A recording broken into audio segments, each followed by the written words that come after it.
Getting to one Bitcoin is seen as the holy grail for many Bitcoiners. But how can you realistically get there as a general pleb? In this episode of Bitcoin for Millennials, I'm joined by TC. He's the creator of The Road to One Bitcoin, a YouTube channel where he publicly shares how he is working towards his goal of owning one whole Bitcoin. I know for a fact that there's multiple people that are trying to stack Bitcoin, like me, like my friends, who are trying to get to one Bitcoin. His journey is honest and relatable, from changing how he thinks about money and finance, to side hustles like delivering food, to sharing his mistakes and lessons learned along the way. We'll talk about the challenges millennials face with retirements and pensions, how that has shaped his focus on Bitcoin, and what it's really like to stay disciplined when the price is volatile or when progress feels slow. For anyone aspiring to get to one Bitcoin, this conversation is very inspirational and I think a must watch. If you find this conversation valuable, please like this on YouTube and subscribe, or follow me on your favorite podcasting platform. That will help me to reach more people and spread the message on Bitcoin even further. Thanks for your support. Now let's dive into this episode. All right, TC, welcome to Bitcoin for Millennials. Thank you for having me. Well, thanks so much for coming on. I've really been loving your journey. You are documenting your journey to achieving what some people think is going to be impossible in the near future. Mm-hmm. But you're taking a stab at it, stacking a whole Bitcoin. And maybe just to start, what inspired you to start the YouTube channel, The Road to One Bitcoin? And also, why are you documenting it publicly? Think I've only really been into Bitcoin for probably less than a year. Although it's been on my radar for a long time. I thought it was, a scam and just a money-making thing. But I really became convinced of it probably less than a year ago. And I started researching and reading books and watching podcasts and videos and that kind of thing. And one kind of thing that I noticed in the whole crypto scene was a lot of the commentators were either millionaires, billionaires, or kind of crypto bros that were trying to sell your product or, pay for a private access to a Discord server so you get rich from, selling and trading coins. And I just thought, I know for a fact that there's multiple people that are trying to stack Bitcoin, like me, like my friends, who are trying to get to one Bitcoin, but there's no I couldn't find any people in the scene that were not already there, not already been there for 10 years, and who weren't trying to sell you a get-rich-quick trading, product. So I thought, well, I would want to see somebody that's just genuinely trying to learn and stack, a normal guy, an average Joe. So why don't I just do it? There was a bit of a gap in the market, and I thought, this is what I would like to see. Nobody's doing it, so I'll do it. Let's go. Yeah, I think it's interesting to see that has happened with many people that are contributing to Bitcoin in their own way. So interesting to see that that's the same with you. Yeah. So when you started learning, like how did you look at money and finance before you got into Bitcoin, and how has your understanding changed? I think one of the first, let's say, red pills that I had was in my early 20s. So, 10 years plus ago, I learned about, how money's made, the Federal Reserve, usury, that kind of thing. And I had it in my head that the entire system is basically stacked against us. You've got a centralized group of private people that can just print money at will, and there's nothing me or you can do about it. And they're effectively just creating it out of thin air. And I think for most of my 20s, I was kind of in a bit of a dark place with the world and with finance and money, because I thought that, this entire system is rigged against us. And then around 2020, with the whole lockdown thing, I'm not sure how it was where you are, but where I was, basically all local businesses got closed down. The job that I had at the time couldn't continue, and people were just getting free money. So at the time of 2020, I thought, well, this is not in any way sustainable. How is, surely everything's going to crash. Surely there's going to be a complete economic meltdown. And it was a bit of a scary time. And I remember I basically put all of my savings into silver at the time, because to me, that was the only safe bet that I knew of, was putting everything that I had into silver or some kind of, tangible heavy metal. And then it was only really the last year or so I heard people talking about Bitcoin, and one guy that I follow, who is not even in the Bitcoin scene, he's just he's another podcaster, talks about Bitcoin, and he made the claim that Bitcoin was better than gold.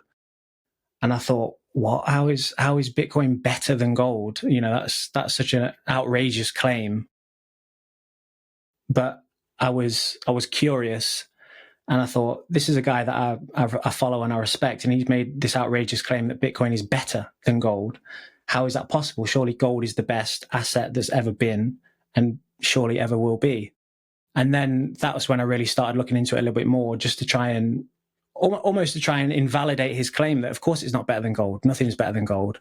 And then I really started going down the Bitcoin rabbit hole and became convinced, and that was probably a year ago. And now I'm just trying to frantically stack as many sats as humanly possible.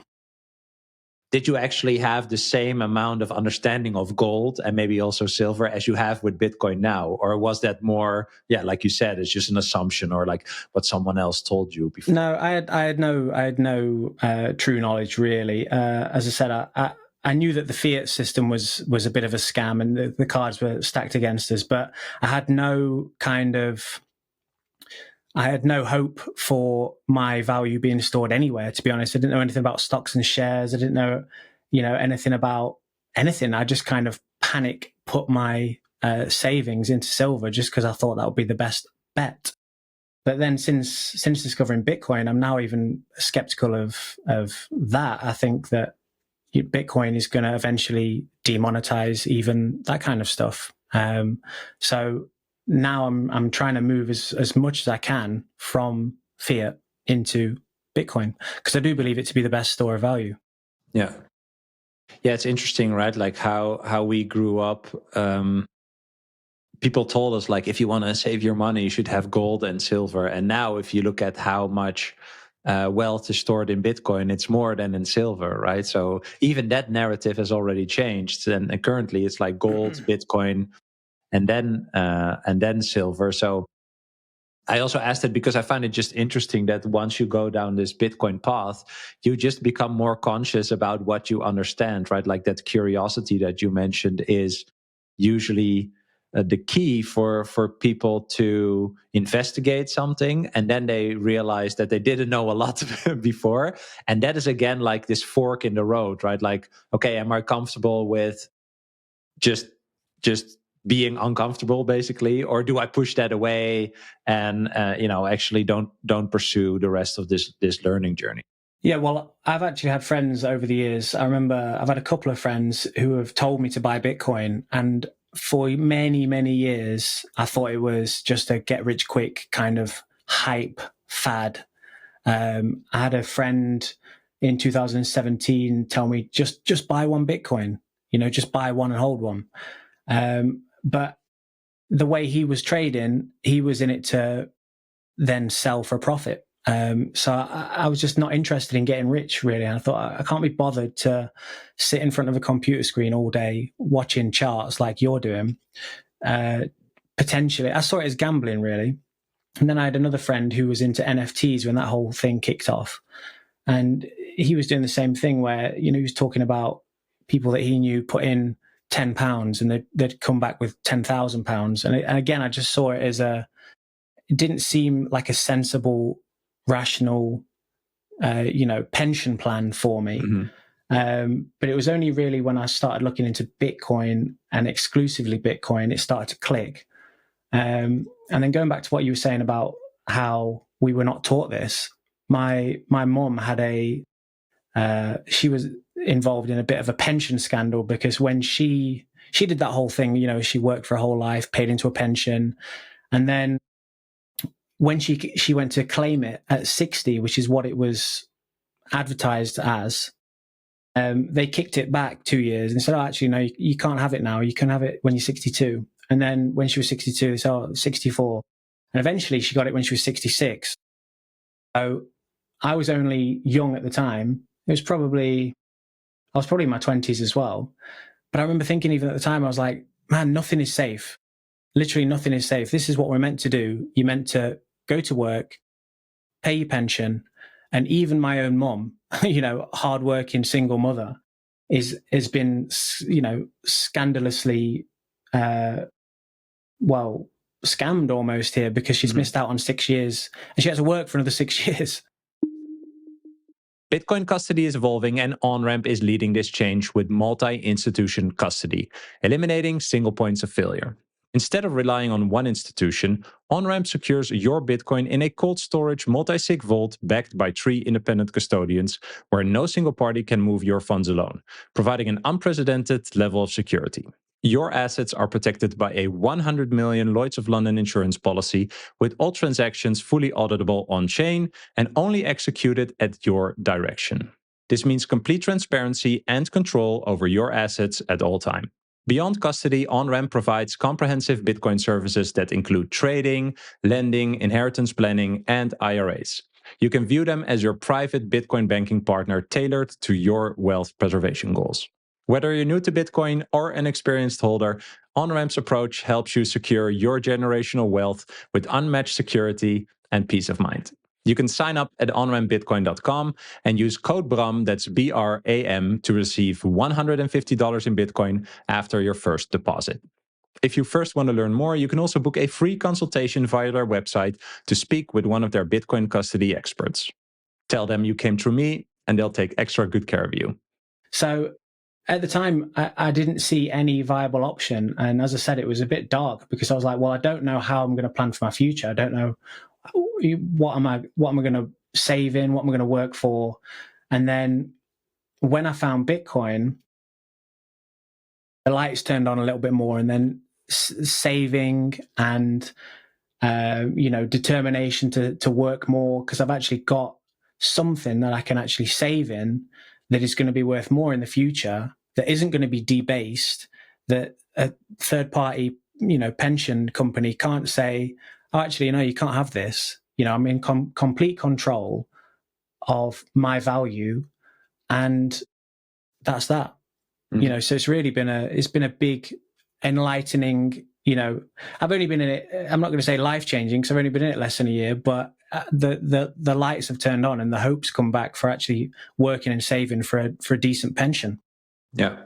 I mean, I have a similar thought with my mom. She worked for, I think, almost 45, 47 years or something, and she's retiring at the end of the year. And when she tells me, I just hope the money is there, that just angers me, right? The fact that you hope, the fact that you hope that the money is there is just insane, right? And so, how did that understanding, and also the story with your mom, how did that influence your focus on Bitcoin? And maybe to add to that, when you say, I know this is going to go up, I can save again, what do you mean? Some people might think, he's crazy because he thinks it's going to go up forever. But what is your reasoning behind that? How would you explain that for how you view it? I think a big part of it for me is the debasement of the currency, which is basically inevitable. And if you look at the chart of, the purchasing power of the pound or the dollar, just go back 50 years, the purchasing power is way less. And when I want to retire in, 20, 30 years, the purchasing power is going to be even less. So the value is going to be, who knows? So to me, it's inevitable. And it's almost like a slippery slope. And it's a constant uphill battle. Some people have described it as a bit of a sinking ship. And I see Bitcoin as the life raft, which is going to, take you onto the beach somewhere. Not that I want to be chilling on a beach, but it's undebasable. You can't just print more Bitcoin out of thin air. I find that the people that really get Bitcoin are the ones that understand the fiat debt debasement scam. And it is a scam. But all you need to do is look back at history and see that these kind of printing press, fiat systems, they just get debased and debased and debased. And to me, Bitcoin is the best thing that I've found to actually try and escape that debasement, which is my main concern. But also the pension, as I said, having your money in a third-party company, especially after seeing what happened to my mom, where the company just said, "Oh, you're not going to have that. You've worked your whole life. You're 60. We told you could retire at 60, but no. You're going to have to work for another 6 years," which is it's a bit of a kick in the face, really. So to me, the whole self-custody of Bitcoin, I find appealing. The fact that it can't be debased, I find appealing. I mean, whether it goes up and up and up, I don't know. I'm not an expert, but the fact that it can't be debased is one of the best things for me. Even gold, I did read somewhere that every 50 years the gold supply doubles. So effectively, it's not even. It's still inflationary to a certain extent. It's better than fiat, but it's not completely finite like Bitcoin. I mean, even the average Joe like me can see that, my granddad worked and he had a full-time job and he managed to get a house and support his family, wife and kids quite easily just by himself. And then my parents' generation, both of them had to work. Now, for millennials, and I mean, Gen Z are in an even worse situation, really. I know people at my work where you've got the husband and the wife both working full-time jobs and they still can't barely get by. So that's not going to get any better, unfortunately. That's how I see it anyway. So to me, Bitcoin is the life raft to kind of move away from that, because I see it only going one way. Once you just accept that is the problem that you were confronted with, I think that's when the door to possibly Bitcoin for someone opens up, right? I think just pitching Bitcoin as a better way to save, or a better money, a better asset, is kind of futile when you do that, right? Like, people have to understand that problem, and I think that's probably the hardest part on the entire journey is not only like doing the study to understand how it works, but also just really accepting that this is just the situation that you're in, right? Like you said, blackpilled. Like, I don't know. I think it's just a reality, right? Like you cannot really make that prettier. Well, that's what the people on the TV try to do, right? But that doesn't really change it. Yeah, it's definitely a bit of a bitter pill to swallow for some people, because I've had people say, "Well, why should I buy Bitcoin?" And I find that you first have to explain what the problem is, what the issues are with the current currency, for them to understand Bitcoin. Because I see Bitcoin as the solution to that. So if you don't understand there's a problem, then you're not going to understand the beauty of Bitcoin. But actually accepting that the entire monetary system at its core, foundationally, is rigged against us on purpose, that's a pretty bitter pill for some people to accept. It's a tough one. It's a tough one. I don't think you can force that on. Yeah, the system is genuinely rigged against you. Yeah. Still, when I say it, I feel something in my stomach.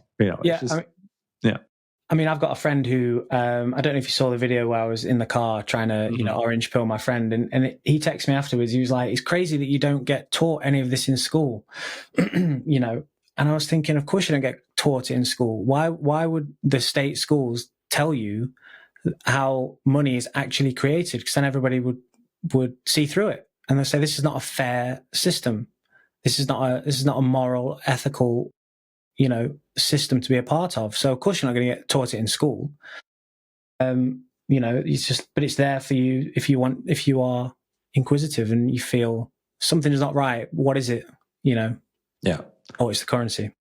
So your goal is to stack 1 Bitcoin. In your first video, you shared your first steps. What was like the hardest to get started? Just before we clicked record, we talked about how Bitcoin makes you more conscious about how you spend money and a bit more frugal, etc. But yeah, how did you get started? Was it hard or yeah?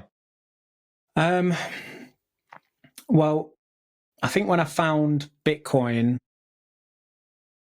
it made, doing the overtime, saving, cutting back, it made all of those things a little bit more worthwhile and fun again, because I'm actually saving in a currency that I actually believe in and that I know is not going to just be inflated away into nothing. So I thought, I'm going to get the side hustle. So I got the side hustle, and at the minute I set myself the goal of doing the Uber Eats deliveries on top of my day job, of just earning £100 a week extra. And basically every penny that I make from that side hustle, I put into Bitcoin, and just basically going around having a look at stuff that I don't need, I don't use, all of that kind of stuff, thinking, well, what can I sell? Old clothes, old, bits of DVDs and CDs that everybody's got laying around in the house. Well, I'm trying to get off zero here. So what don't I need? And then I almost, got a bit of a sense of urgency, and a sense of motivation as well, to think, right, I can get rid of this. I can get rid of this. Now's the time to not do this, sell that, buy Bitcoin. So it's almost given me a big motivation and a big focus and a big goal, which I didn't really have before. I was kind of just meandering a little bit, going to work, not really thinking about it. I had this underlying anxiety, like, I've not got a pension. How do I save? What am I going to do? But now it's given me that kind of like laser focused motivation to actually stack as much as I can. And I found with the YouTube as well, doing it publicly and kind of documenting my learning process as well as the stacking, I've almost made myself publicly accountable. If I set myself goals on the YouTube, I say, right, I'm going to try and earn £100 a week extra here. Now I've got people watching on YouTube. I've got to do it. So I've almost given myself that extra layer of accountability to actually continue stacking, because I can't just say, oh, well, I'm not going to do it this week. I've got, I love it. So it's been working for me. I see it's almost 4,000 subscribers. So now you actually have a lot of people. Yeah, that's right. I can't stop now. So what are your thoughts behind 1 Bitcoin? Why is 1 Bitcoin so important? And maybe as some motivation to other people, do you think 1 Bitcoin is still possible? The price is slowly, running away until it's not slowly anymore.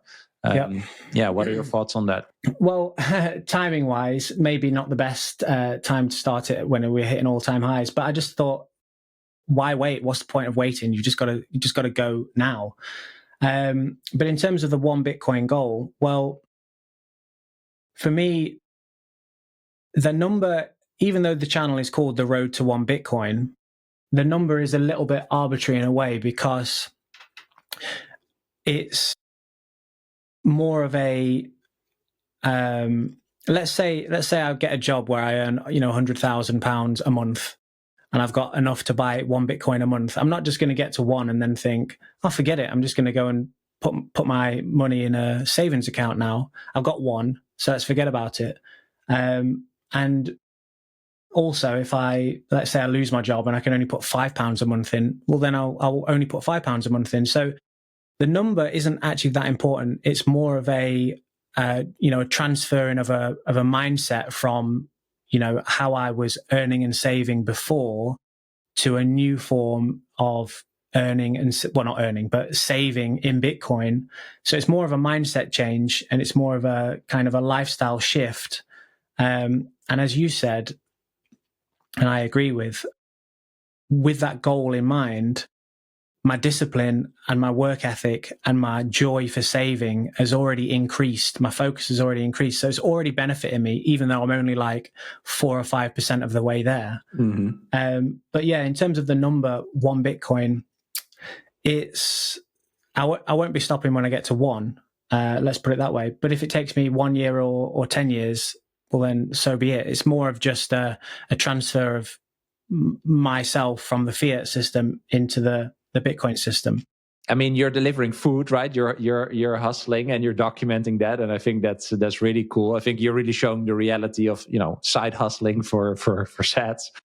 What has been the most surprising part of that experience? Is that what you just said? Maybe, you know, the fact that you're just more conscious about how much money do you have, what do you spend it on, what do I need or not, you know? And yeah, did you have any setbacks? Like, what challenged you along the way? Well, in terms of the most surprising thing that I've come across, I was out doing the Uber Eats deliveries, and I actually had a random encounter with a homeless lady in the car park when I was delivering the food. And she just came up and started talking to me basically about the price of gas, because she basically lived in a van, I think she said.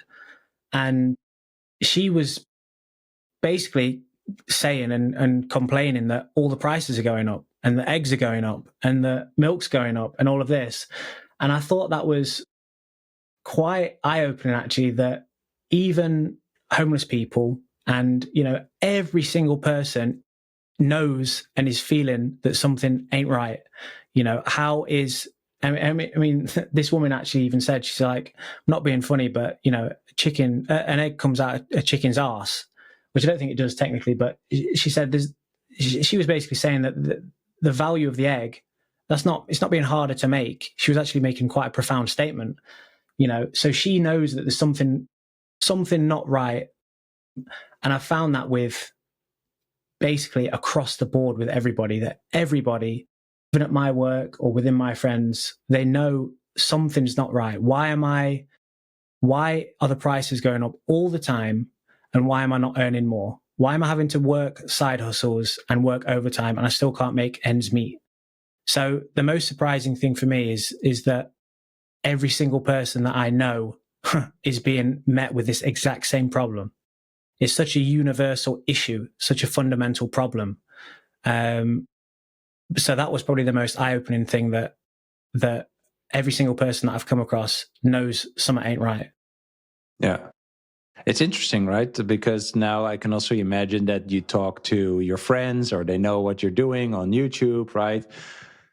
Or like you said, you talk to your friend in the car. Like, how do you experiencing talking with your friends or like generational peers now that, yeah, you just see this, you've accepted this, you know that everyone basically has this problem and you can either do something about it or not. I mean, I sometimes also, you know, when I'm at a party or like a birthday and I hear people complain about it, you know, I cannot help it to just start talking about Bitcoin. But then most people just dismiss it. Yeah. Right. And then I say, okay, you know, let's park the Bitcoin part. What are you going to do? Like, what are you going to do? Are you just going to be, you know, a subject, a victim of how this works? Are you just going to point fingers at like other people, or it's the supermarkets, it's the billionaires, it's the this, it's the that, or like, are you actually going to do something about it?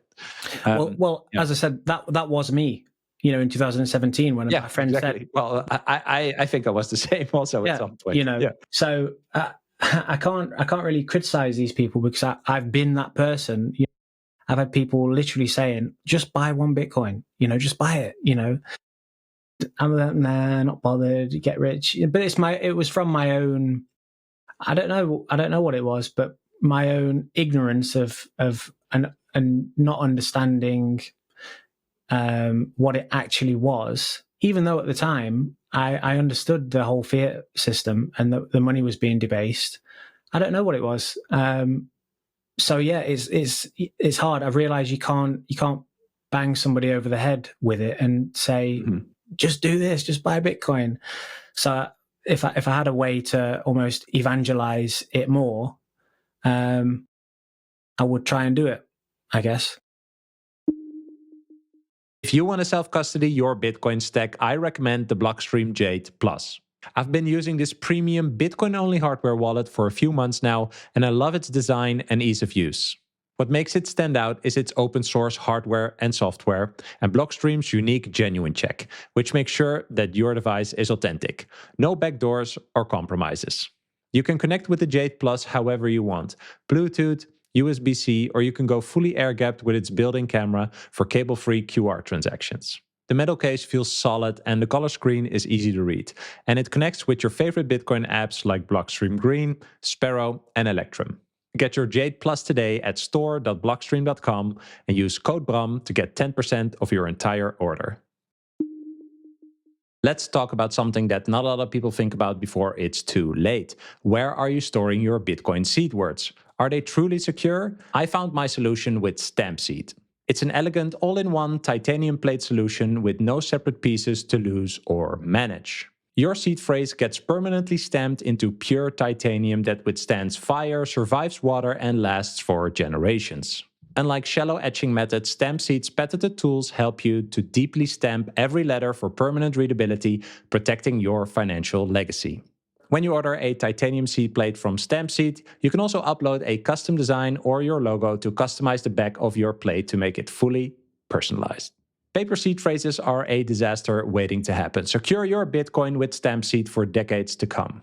Visit stampseed.com and use code BRAM, that's BRAM, to get 15% off your order. I think the ignorance is just bliss, right? And when you come across someone who has done research up until a certain point, and honestly, I don't think it takes a lot of research to figure out, you're in a financial system that's designed against you. It's just too confrontational. It's just like, if that is really true, it is also true. No one's really coming to save me, and I think that is a lot for a lot of people, especially in the Western world where everything is done for you and you have very high trust in the government and all these things. I think people are rather ignorant about it and have hope. Hope is not a strategy, but they have hope that it won't be as bad as you or me maybe tells them. Which I honestly find very hard when I end up in a conversation like that. At one point I'm just like, but I see this as a problem and you don't, which is okay. But then we cannot really talk about what I think is the solution if you don't really see. Yeah, it's almost like saying, oh, by the way, everything you've been taught about money is wrong.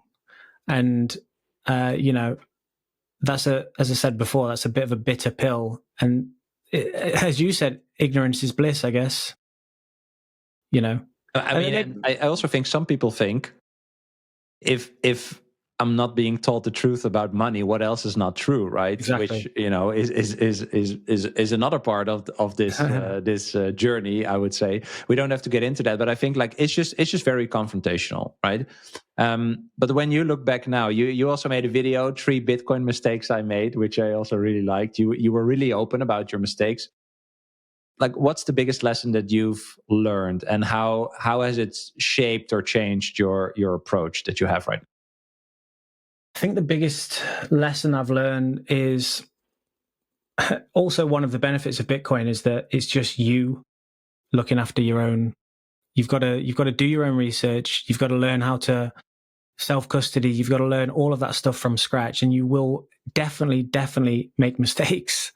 And that's all part of it. One of the mistakes I made was, trying to invest in meme coins, just because my friend said, well, the best way to stack Bitcoin is invest in these 5 meme coins, and then all the profits you make, which are going to be exponentially larger than just holding it, you scrape that and you put it into Bitcoin. So I thought, okay, yeah, I'll give that a go. And I think I put about £500 into these meme coins, and then within the space of a few months, they were literally worth £5 between them. So that's like a 100x in the wrong direction. And then, so it was just that kind of stuff where I was like, actually, no, there is no second best, and all of these kind of memes and sayings that you hear. For example, there is no second best, or stay humble, stack sats. Like, you really can't go wrong. Well, for me, that is the best policy. And I've still got that same friend. He's doing all kinds of stuff, leveraging and trying to do trading, and he still has got 0 Bitcoin. And I can't get my head around it. Not to criticize him, because he was the one that first told me to buy it, but to me, that's not what works for me. And that's a lesson that I've learned, is that I don't know what I'm doing with trading or anything else. So I'm just going to try and just stack sats, peacefully, humbly, not going to try and leverage or do anything crazy, because I don't know what I'm talking about with any of that stuff. And as I said before, I don't want to sit in front of a chart all day and learn all of this extra stuff, like 100 new meme coins and 100 alt. I'm just trying to peacefully stack as much as I can. Yeah. I think last week or the week before, I saw there was a study in my country where, just younger people, like it was like under 25 people, they don't see a bright future financially. And then when they talk about all the things as to why, no one talks about infinite money creation. So you even see that there is a real psychological cost to this that is already very clear. And I mean, in any developed country, you would think that the health of the youth and the development of the youth would be like the number one prio. You would have thought so, yeah. I mean, that's very basic, I think. Yeah. But like, what does it mean when you see that is not the case? I still find that just a hard thing to comprehend. Like that is just a messed up realization, and I think that only solidifies my thoughts around Bitcoin. Like, you need a trustless money. I don't want to trust other people. They are just other people, and Exactly. Why should I trust them if they are not doing something that makes my life better? That makes no sense. Yeah. I mean, as I said before about the whole, when you learn about the whole fiat scam, that the cards are basically rigged against you. And, you look at the 2008 financial crisis and you see the bailouts, and all, people don't trust the banks. And I think rightfully so as well.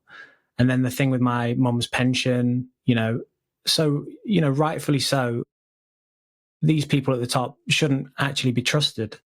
But as you were just saying as well, the same people that are, running the show, they run education and food and all of this stuff. So yeah, why would they be stacking the cards against us with the currency, but not the, education and the food and the social services and all this kind of stuff? So that is a pretty dark, deep rabbit hole, but it goes back to taking responsibility for yourself and thinking, okay, well, let's look at food. And if the food is full of crap and chemicals and GMO nonsense, well, that's what I'm given, and I know it's rubbish. Well, where's the alternative? Where's the Bitcoin of food? Oh, it might be my local farm, which I know do organic food and organic meat and eggs and chemical-free stuff. So it's the same kind of thinking, but just in a different, area.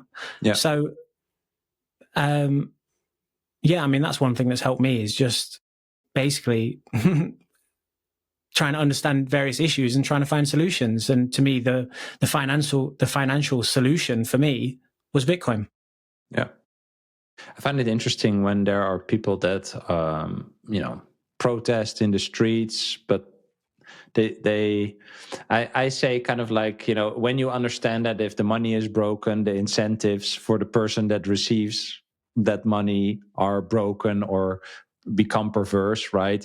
They do things that are not in their interest, not in other people's interest, right? So everything that you think is broken in the world that you would want to fix is all downstream from the money, right? Like it all comes from the incentives that are created by using a bad reward in value exchanges that are made between people, right? So I find it so interesting that even people, you know, that are into healthy food and only go to a farm, they don't know about the money, right? Or the people that are protesting climate stuff on the street, or, you know, the billionaires or whatever, and they're pointing to other people, like, they are not even talking about the money. And the interesting part there, I think, is when you realize it is about moving, it's just about dropping the use of this broken money and adopting a better money. That's the only thing that you need to do. That will slowly take the power away from the people that control, you know, the fiat money. It's so much more simple than, you know, going out into the street with your flag and your sign and whatever. Like, the real action is in taking that step, I think, because, yeah, who cares if 100,000 people protest? Like, what is 100,000 people in a country with millions of people, right? Like, it is. Yeah, I almost want to say LARPing, right? It's like, yeah, you're just pointing fingers, but what are you doing? Like, that action is not the doing. The doing would be to drop the bad. Yeah, it's almost like a silent boycott. You think, well, this is, I'm just going to turn my back on that entire system altogether. Exactly. And seek a better alternative that aligns with me more.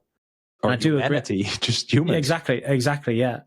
And I do agree that is pretty much the best way of doing it, you know. So, you know, the supermarkets are full of crap food. Well, don't go to a supermarket, find the farm. You know, the fiat currency is being debased, and as you were saying, the issues that go along with it, well, we'll find the alternative. And I mean, I don't think before Bitcoin, I don't think there was that many good alternatives. I think this is why it's so revolutionary, is that, you know, technology has got to a point where we can actually have a trustless alternative, which solves a lot of these issues. And as far as, I mean, I'm only new to it, but as far as I can tell, there's not much they can do about it. You are correct. Yeah. And that's it. Like, once you get that is the only direction you go in. So I love that you're there. And it's the trustless part. Trustless is the word.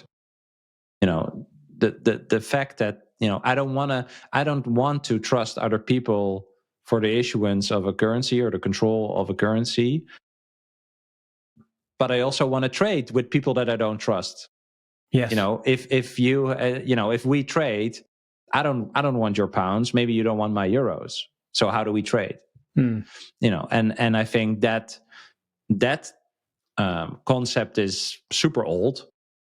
Right, that is not that is solved by Bitcoin, but the existence of that problem is very, very old, and especially in a very global you know, global trade environment, this has become more and more important. But I also think it takes some time, right? This is probably the biggest battle. Like, how do we fix the money is not like, oh, there's a new iPhone or there's this new app or whatever. Like, it's probably the biggest technology shift in the world, because money is a technology to communicate with each other, to exchange value with each other. And if you've never been taught about it, just that curve is quite steep. So I think that just takes some time. Yeah, and maybe talking about that, you mentioned you dismissed it in the beginning, or you thought it was a scam, right? You also made a video where you tackle misconceptions. Yeah, which myth or misconception do you think is the most damaging for newcomers, and why? Probably, I mean, the one I hear most, and the one which I was caught up on for the longest, was that it's a scam, and that it's a Ponzi scheme, and that kind of thing. And I think, I mean, I understand it, because in the whole, you know, crypto world, there's a lot of noise, and there are a lot of scams. You know, every other day we're hearing about, you know, a different meme. Excuse me. We're hearing about a different meme coin being rug pulled by, you know, some random dude or something like that. So there are definitely massive amounts of scams out there. But one thing I said in that video is that just because scam coins exist doesn't mean that all coins are scams. So, you know, once you've kind of clear the noise and you find Bitcoin, you realize, well, you know, this is decentralized. So there's no centralized group of people that are just going to be scamming you. It's based on proof of work rather than trust. So it's not just any other kind of Ponzi scheme. And once I started to understand that and more about what Bitcoin was, I realized, okay, this is not a scam at all. But another one would be another one that I hear most is that, oh, what if there's a global EMP or like some kind of global nuclear fallout, which is fair enough, I guess. But I mean, I don't understand how that would stop anybody from, you know, investing in Bitcoin, because if that was to happen, then your entire savings account is also gone. In fact, the Bitcoin network is probably a lot more versatile than, let's say, you know, my bank account, which is probably stored in one location or two locations, whereas the Bitcoin network is spread out over whatever it is, 20,000 different nodes and all kinds of stuff. So even if an entire country goes down, it's still going to come back online eventually. The blockchain still exists. Yeah. So I kind of started looking into these objections from my own, because I had them myself, and then I slowly started thinking, actually, no, this is not a valid objection, and then going through them and then understanding, actually, this is in all aspects better than any other option, you know.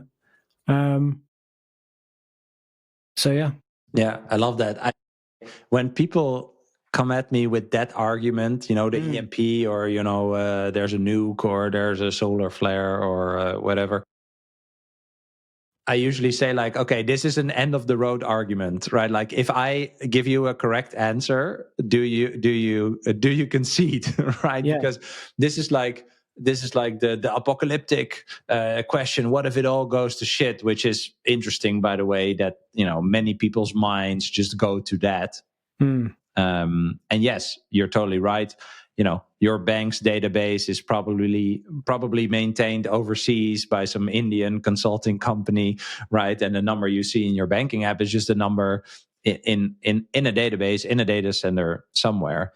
And think about trains and nuclear codes and nuclear reactors and all that stuff, right? So it's kind of a nonsense. Yeah, it is. Argument. I mean, even gold. If you've got a big gold bar and the entire, we go back to the Stone Ages and there's no internet. Well, I'll be going to my local farm and trading one chicken for a gold bar, because are you going to shave off a little gold? Yeah, it's like whatever is the most up to date ledger, you know, the blockchain version is the one that's going to continue, basically, if that makes sense. So that is the answer. Yeah, I also hear things like, you know, what if it gets banned and this kind of thing. But I mean, it's already been tried to be banned in places like China multiple times, and it's still online there, you know. And I think I read that Putin himself said it's unstoppable. You know, you can't stop it. So, you know, unless the Earth gets hit by a meteor and completely wiped out, which okay, that would stop. Then you have other problems. But then you've got no Earth left anyway. So it's like, well, exactly, you know.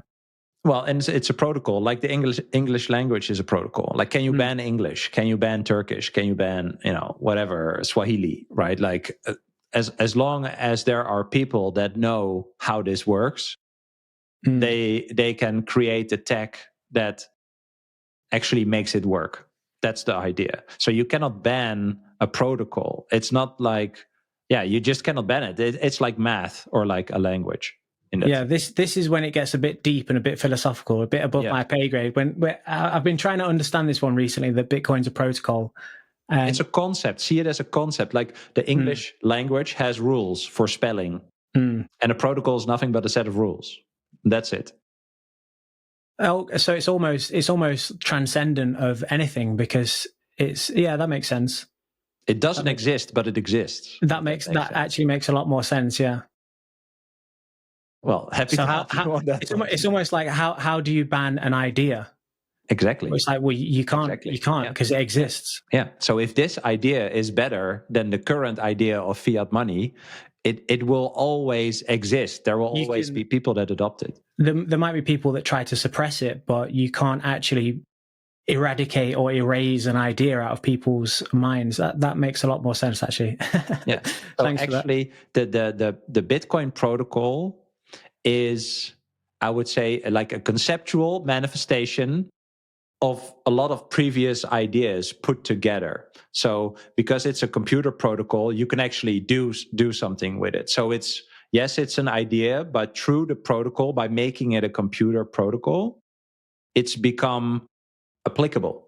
You can actually do something. And when you can do something, that's when you see, when people adopt it and more people adopt it, you see all the values and all the principles that emanate from that. But I think that for me is the most profound thing. Like, the idea in essence is very simplistic, right? Like, this is a technology for money that cannot be debased, and it's trustless, decentralized, global, instant. In 10 minutes is with final settlement is quite instant. That's it. I'm being educated and orange pilled in real time. Well, that's what it's about, man. I mean, I learn something new every week, so happy to help you with that part. Yeah.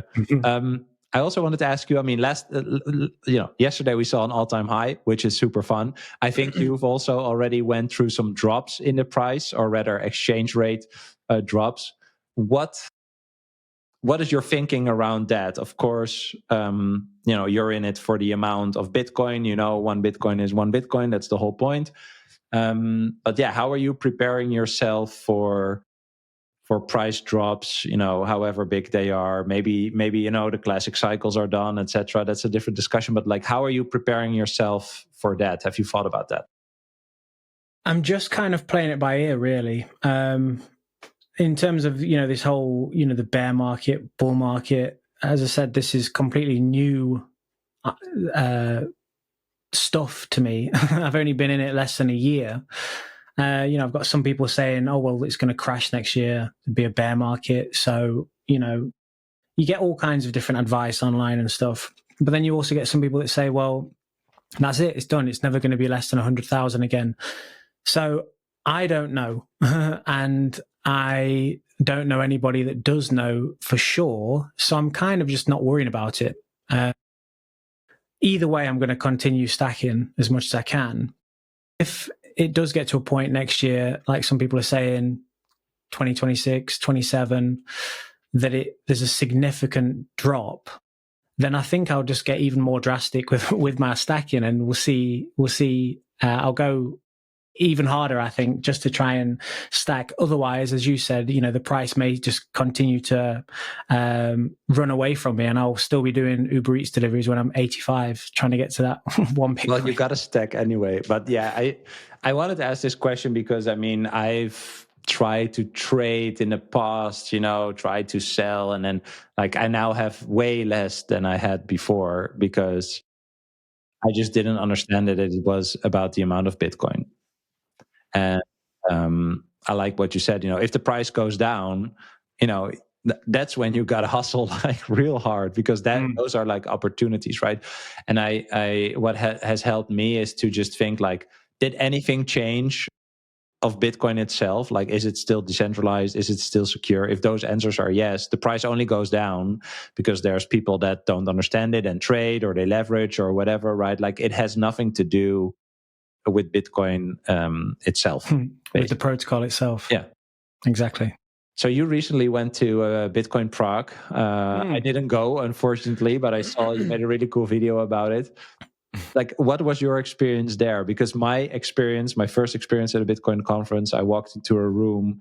I was pretty late to a talk that was like fully packed. And I was like, holy shit, like all these people are into the same thing. And that felt really good, because until then, my entire Bitcoin journey was only online. So yeah, how did you experience that? It was definitely nice to talk to other people that are into Bitcoin as well. And pretty much everybody there had been in the game longer than me. So it was basically 3 days of just constant learning and asking, OGs and people that have been in the game for a long time, what do you think of this? What do you think of that? How do you do this? Where do you buy from? How do you store? I was basically going around being a bit of a nuisance, asking as many questions as I possibly could. And the talks were also, extremely interesting. And they weren't just about Bitcoin either. This is something that was quite nice. There was talks on, general online privacy, health, all kinds of different things. And as you were saying earlier about, if you become savvy to Bitcoin because you understand there's a fiat problem, then you might also be savvy to problems with the food or problems with education, etc. So I think it was probably the highest concentration of people on that wavelength that I've ever been around. So it was just nice to talk to fellow like-minded people. And I even went to some talk, some like after party fringe event with some cypherpunks that was very, very interesting as well. People that are just fully up on privacy, people that have already left England and they don't have a bank account, they don't have a mobile phone number, they're just completely way up on privacy. That was also eye-opening. It made me think I need to increase my privacy and my learning. It was just a very educational experience, I think. And I did leave actually extremely bullish and fired up to the point where I was thinking, I've got to take a loan out to buy Bitcoin. I've got to get a loan. I've got to get there as quick as I possibly can. And then now I've calmed down a little bit. Now I'm thinking a little bit more rationally, a little bit more logically. I'm thinking, no, I don't want to take out a fiat loan and pay interest on that. And I'm just gonna stay as humble as I can with it.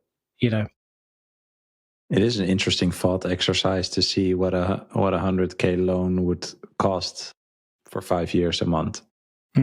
And then that's, I don't know. I've been looking into it. There have definitely been some people that have done this at lower prices. So I don't know what a 100K loan costs per month. But yeah, if that amount is doable, then why not? But this is yeah. I was speaking to people there that had done that and it had paid off for them. Mm-hmm. And they were recommending to me to do it. But I'm sure that some people would also get wrecked doing it, because if you can't pay it off, then you're going to have a knock on the door and the bank's going to come and take your stuff. Or you sell some Bitcoin. Which, I think at this stage it is at the bottom. I think it would be a smart thing to do. But in this stage, I think it's very hard to predict where it's going to go still. So yeah, for me it's not something that I'm going to look into for me. Yeah. So what I thought was really cool, I don't remember the title of the first video, but the first video got like 16 or 20,000 views, something around that range. So that seemed to, I think it's like I'm trying to stack one Bitcoin or something like that. Hey, well, yeah. So it seemed to resonate a lot. Did that surprise you? I mean, it was just you walking the dog with the phone, and I think when I look at the comments, just the whole journey resonates with a lot of people. And so, did that surprise you? And how has the support or maybe also criticism? I don't know. Sometimes YouTube comments are kind of brutal. How has that impacted your belief in your choice? And it did surprise me, because obviously when you start any new project, I've done worked on various projects before, not with YouTube, but some things, and you put a lot of time into it, and then nobody cares, and you think, okay, well, maybe it's just me, and then maybe one other person that's really buzzing off this project. So it was a surprise, and it was very nice to see that people are backing the idea. I mean, one of the reasons why I did it in the first place was because I know for a fact that there's loads of people that are just normal people trying to do the same thing. You know, I've got various friends that are also doing the same thing. They don't earn that much, but they're trying to save as much as they can. And there's that kind of mystical one Bitcoin that they're all trying to get to. So I kind of thought it would resonate with people because the idea resonated with me. And I know that, there's other people wanting to do it. But I'm kind of running it, I'm playing it by ear. And what I mean by that is I've put out videos before where I thought, right, this is how I'm going to stack. This is my plan. I'm not going to DCA. I'm just going to wait for a dip, and then I'm going to save as much money as I can. And then when there's a dip, I'm going to, make a smash buy. But then all of the comments, which I read, people were saying, no, you don't want to do this, you want to do that. And then I read them all. I'm thinking, actually, this is some good advice coming in here. And then the next video I put out was, okay, I've changed my idea. What I'm going to do this dynamic DCA where I put in a set amount, smaller amount each week. At the same time, I'm still saving, a pot on the side for if there is a dip. I've got a bit of cash there to buy a smash buy. So I'm doing both at the same time, which I didn't even know. I hadn't even thought of that idea before quite a few people had actually put it in the comments. So I'm kind of just rolling with it. And, if somebody says, go and read this book or go and research this, I will. And then I'm just learning as I go. So I'm using the comments and I'm using the feedback from people. I'm very intently listening, and using it as a learning mechanism, really. In fact, one of the videos I put out was, should I take out a loan to buy Bitcoin? And I explained my reasons, and I explained that, looking back at the Bitcoin charts, the rate of return from Bitcoin is actually going to outweigh the interest that I pay on the loan. And then people have said, good idea, do it. Other people have said, don't do it. And I took all of those into account. It's almost like I've got a big network of Bitcoiners to run ideas off, and I'm absorbing all of them and learning from it. So that is probably one of the best things, and it's been good so far. I'm just having fun and I'm learning. I love that. That's actually a pretty good hack, don't you think? You can use the general knowledge of the community to further educate yourself. I was just quickly looking up what I can borrow 75k here, 1,500 euros a month. There we go. That's quite a lot. Yeah. So yeah, interesting. You're considering it. Interesting. No, I was just looking at it. Like I wonder what it is. I wonder what it is. Yeah. So I can imagine that your journey and doing it publicly on YouTube has also inspired people that found you, that are starting. Of course, with this podcast, I hope to reach more people that are going to start their journey. If you could go back and give yourself one piece of advice at the start of your entire learning journey, what would it be? Stay humble, stack sats.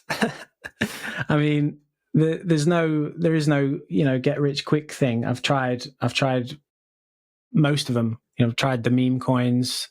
I've even fell for one of those AI Elon Musk scams on YouTube where it was like, just send us this Bitcoin and we'll send you back double. I was like, oh, that sounds good, and then fell for that. So there's literally no cheat codes, I don't think. And I think that if you're wanting to move towards a more moral, ethical monetary system, then you've got to do it morally and ethically as well. You've got to work for it.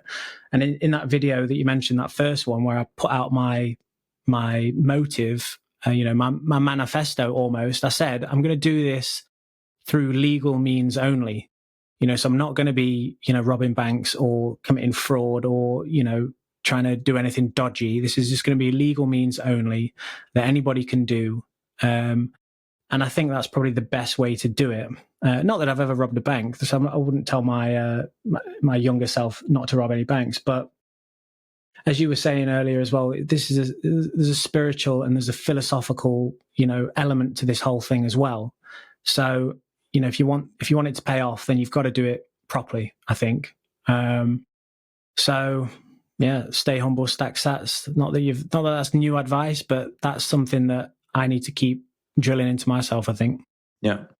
So maybe one more question before we wrap up. I saw, I wanted to ask, like, did this dive into Bitcoin also sparked a more creative journey you're on? I mean, you started YouTube, but it seems like you also make the music for the channel. Is that you, or is that a friend? That's me. Yeah. No. Like, what gives you that drive? Well, I've always been creative. I've always been into, making music and that kind of thing. And to me, the YouTube is another side to it, is a creative hobby.